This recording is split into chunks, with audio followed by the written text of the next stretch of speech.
দেখো, তোমার এরকম যখন কোনো একটা বিষয় একদম পিওর ক্ল্যারিফিকেশনস আছে, তুমি জানো কোন পথে যেতে হবে, কিভাবে হাঁটতে হবে স্পেশালি, তখন তোমার জন্য কিন্তু যাওয়াটা আরো ইজি হয়ে যায়। High everyone, myself Adhora, my YouTube channel's name is simply Adhora. Welcome to the episode number 3 my SSC diaries. তো আমি আজকে আমার বাংলা ফার্স্ট পেপার এক্সামের এক্সপিরিয়েন্স এবং বাংলা ফার্স্ট পেপারের প্রিপারেশন কেমনে নিয়েছিলাম, কীভাবে এমসিকিউতে 30-30 পাইছিলাম, সে বিষয়ে কথা বলবো। ওকে, প্রথমে কথা বলতে গেলে, বাংলা ফার্স্ট পেপার নিয়ে কথা বলতে গেলে, to be honest, Bangla first paper একদম শুরুর দিকে আমার খটখটা লাগতো। কজ ক্লাস 8 পর্যন্ত যেরকম বাংলা ফার্স্ট পেপার পড়ে আসছি ওটা মোটামুটি ইজি ছিল, বাট আমাদের 9-10 বা এসএসসিটা যেটা একটু একটু খটখটা ছিল এইচএসসির তুলনা, বাই দ্য ওয়ে। তো আমার কেমন যেন লাগতো, বাট একটা টিচারের গুরুত্ব কতখানি, বা একটা টিচার যখন একটা স্টুডেন্টকে ভালোভাবে বুঝায় এটার ইম্প্যাক্টটা কেমন করতে পারে, দেখো বাংলা ফার্স্ট পেপার এরকম লাগতো। তো দেন আমি একটা স্যারের কাছে অফলাইন ব্যাচে পড়ি, জাহাঙ্গীর স্যার। উনি স্টিল আমার অনেক ফেভারিট একজন টিচার। ওনার কাছে যখন বাংলা পড়া শুরু করি, ওনার কাছে আমি ক্লাস 6 থেকে মেবি পড়ি, 6, 7, 8, দেন 9, 10, 2 বছর পড়ি। তো স্যার এত ইজিলি বাংলা ফার্স্ট পেপারটা বুঝাই দিত, লাইক অনেক কঠিন কঠিন একটা বিষয়, লাইক স্পেশালি বলতে পারো তোমরা অনুধাবন কোশ্চেনগুলো যখন অ্যান্সার করতে হয় তখন একটু ডিপ ধারণা রাখা লাগে, কজ তোমার লিখতে হবে মেইন টপিকটা কি বা মেইন জিনিসটা কি। সেক্ষেত্রে স্যার যখন ওরকম করে ইজিলি বুঝাই দিত তখন ওটা অনেক ইজি হতো। লাইক অনেকের নাকি অনুধাবনমূলক কোশ্চেনে অনেক প্রবলেম থাকে, দেন এমসিকিউ অনেক প্রবলেম থাকে, আমার কখন এগুলো প্রবলেম ফেস করা লাগেনি, কজ আমি ওরকম একটা টিচার পাইছিলাম যে উনি আমাকে ওইভাবে বুঝাই দিতেন, তো ওই জিনিসটা আমার কাছে কখনোই কঠিন লাগেনি। আর স্যার এত পরিমাণে বই খুঁটায় খুঁটায় পড়ায় দিতেন যে ওইটাতে এমনি ইজি হয়ে যেত। আমি জাস্ট তোমাদেরকে বোঝানোর ট্রাই করতেছি, কোনো সাবজেক্ট খুব বেশি কঠিন বা খুব বেশি সহজ না, সবাই সবার জায়গা থেকে অন্যরকম। বাট তোমার ওই সাবজেক্টের আন্ডারস্ট্যান্ডিং বা the way you will think about the subject, এটা কিন্তু ডিফাইন করে তোমার তোমার ওই সাবজেক্টের প্রতি তোমার পার্সপেক্টিভ কেমন হবে। যেমন আমি লাস্ট ভিডিওতে আমার ম্যাথের কথা বলছি, ম্যাথ সাবজেক্টের প্রতি আমার ফার্স্ট থেকে বিতৃষ্ণা ছিল এবং খারাপ এক্সপিরিয়েন্স ছিল, কজ আমি ওরকম এনভায়রনমেন্ট পাইনি, ম্যাথের এরকম ভালো টিচার পাইনি, দেন আমাকে বিভিন্ন রকম কিছু এক্সপিরিয়েন্স করা লাগছে, তো ম্যাথের এক্সপিরিয়েন্স খারাপ ছিল আমার। এই কারণে ম্যাথ নিয়ে আমার খুব একটা বেশি এক্সপেকটেশনও ছিল না, আবার বেশি খুব একটা ভালো লাগাও ছিল না। কিন্তু বাংলা ফার্স্ট পেপারের প্রতি বা বাংলার প্রতি, Bangla second paper first paper দুইটাই message, specially Bangla first paper নিয়ে কথা বলতেছি, ফার্স্ট থেকে ক্লারিফিকেশন ছিল। আমি জানতাম কি পড়তে হবে, কিভাবে পড়তে হবে।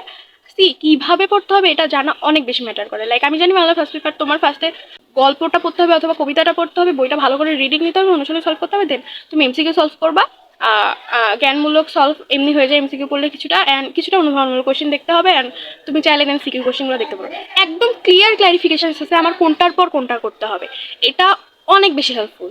এটা আমার মনে হয় এই কারণে আমার বাংলা ফার্স্ট পেপারের প্রতি স্টিল নাও কোনো রকমের বিতৃষ্ণা নাই। লাইক আরেকটা জিনিস, বাংলা ফার্স্ট পেপার যেহেতু ভালো বুঝতাম তো আমার পড়তে ভালো লাগতো, আমি এনজয় করতাম বিষয়টা।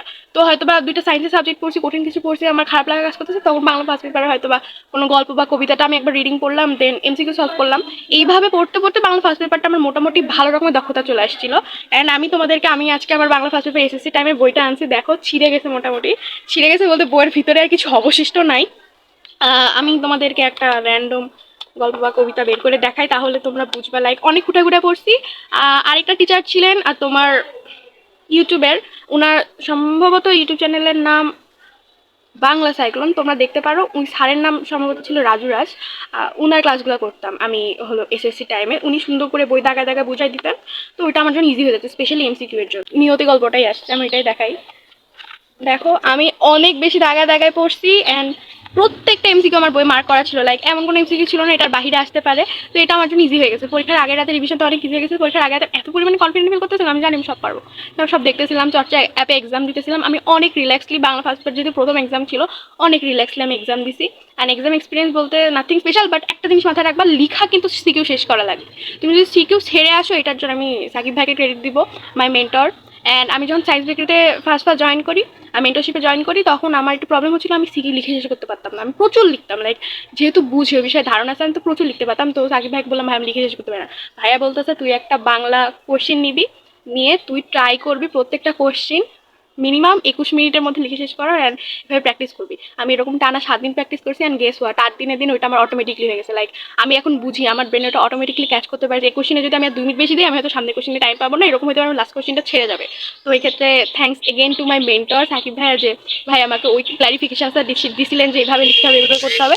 তো এটা আমার জন্য আরো ইজি হয়ে গেছিলো। তুমি যদি লিখে শেষ করতে না পারো, অথবা আমি যদি লিখে শেষ করতে না পারতাম, হয়তো বা এরকম হতো না। বাংলাতে আমার 2 পার্ট মিলে ভালো রকম 180+ মার্ক ছিল। তো হ্যাঁ, লিখে শেষ করা লাগবে। তোমার এই লিখে শেষ করার জন্য বাসা থেকে আগে থেকে প্র্যাকটিস করা লাগবে, টাইম ধরে তোমাদের সিকিউ লেখা লাগবে একদম এক্সাম এনভায়রনমেন্টে। আর এমসিকিউ, আমার এমসিকিউ এক্সপিরিয়েন্স অনেক ভালো ছিল। লাইক আমি 15 মিনিটে আমার এমসিকিউ দাগানো শেষ। I was super confident. আমি বলছি স্যার খাতা জমা দিব। স্যার বলতেছে 15 মিনিট হয়েছে, তুমি এখন তোমার খাতা নিতে পারবো না, আর 20 বা 25 মিনিট হলে খাতাটা জমা দিও। মানে আমার বাংলা ফার্স্ট পেপার এক্সামটা ভালো হয়েছে, জাস্ট ফর আমার এমসিকিউটা অনেক ভালো হয়েছে। I was super confident. দেখো এখানে কিন্তু আমার ম্যাথ এক্সামের একদম উল্টা হয়েছে। লাইক বাংলা ফার্স্ট পেপারে আমার বাংলা ফার্স্ট পেপারের প্রতি আমার ইমপ্রেশন আর ম্যাথ এক্সামের প্রতি বা ম্যাথ সাবজেক্টের প্রতি আমার ইমপ্রেশন কিন্তু এসএসসি লাইফের দুইটা একদম বিপরীত ছিল। লাইক বাংলা ফার্স্ট পেপারের প্রতি পিওর ক্লারিফিকেশনস আছে আমার, মানে আমি একদম সব জানি কই থেকে কী হইতে পারে, কীভাবে করতে হবে। ম্যাথে কিন্তু আমার কিছুই ছিল না, এটার জন্য কিন্তু আমার সাফার করা লাগছে। লাইক তুমি যদি না জানো, সাকিব ভাই একটা কথা সবসময় বলে আমার মেন্টর, যে অজ্ঞতার ঋণ তোমাকে পরিশোধ করতে হবে। তুমি যদি একটা বিষয় না জানো, এটা হয়তো তোমার দোষের কিছু না, বাট তুমি যে ওটা জানো না, ওটা মাসুল হয়তো বা তোমাকে দিতে হতে পারে। সেটা কখনো হয়তো বা একটু কম বা বেশি, বাট তোমাকে ওটা ভুগতে হবে, ওটা ভুক্তভোগী হতেই হবে।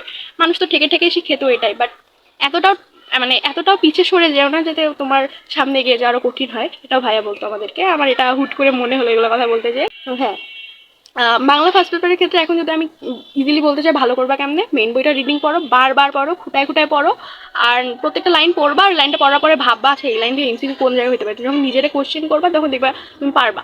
দেন একদম টেস্ট পেপার সলভ করবা। এসএসসি 26-এর জন্য তোমাদের তো লাস্ট মোমেন্ট, খুব একটা টাইম নেই। আই গেস তোমাদের এর মধ্যে সব পড়া শেষ, এখন জাস্ট রিভিশন দিচ্ছ। তো একটু বইটা আমি বাংলা ফার্স্ট পেপার বই মেবি 3 থেকে 4 বার আমি হলো পড়ছি, তো আমার একটা ভালো রকমের দক্ষতা ছিল। তো হ্যাঁ, বইটা বারবার রিডিং করবা, প্রচুর পরিমাণে এমসিকিউ সলভ করবা, আর যেগুলো এমসিকিউ প্রবলেম একটু মার্ক করে রাখবে, অ্যান্ড পরীক্ষার আগের রাতে তোমার ওটা ইজি হবে দেখতে। অ্যান্ড দেন জ্ঞানমূলক এমসিকিউ করলে কিছু কিছু সলভ মানে হয়ে যায়, আর কিছু কিছু তোমরা জাস্ট চোখ বুলায় দেখবা। অ্যান্ড অনুধাবন তোমরা জাস্ট মেইন পয়েন্টটা বা ওই কোশ্চিনে কি চাচ্ছে মেইন পয়েন্টটা দেখে যাবা। তারপরে হয়তো বা তুমি যদি বই পড়ছো তোমার ওই বিষয়ে একটু হলেও আইডিয়া আছে, তুমি তখন সেটা লিখতে পারবা। So yeah, this was for today. Confusions থাকে বা কোনো কোশ্চেন থাকে আমাকে কমেন্ট বক্সে আস্ক করতে পারো। আসসালামু আলাইকুম।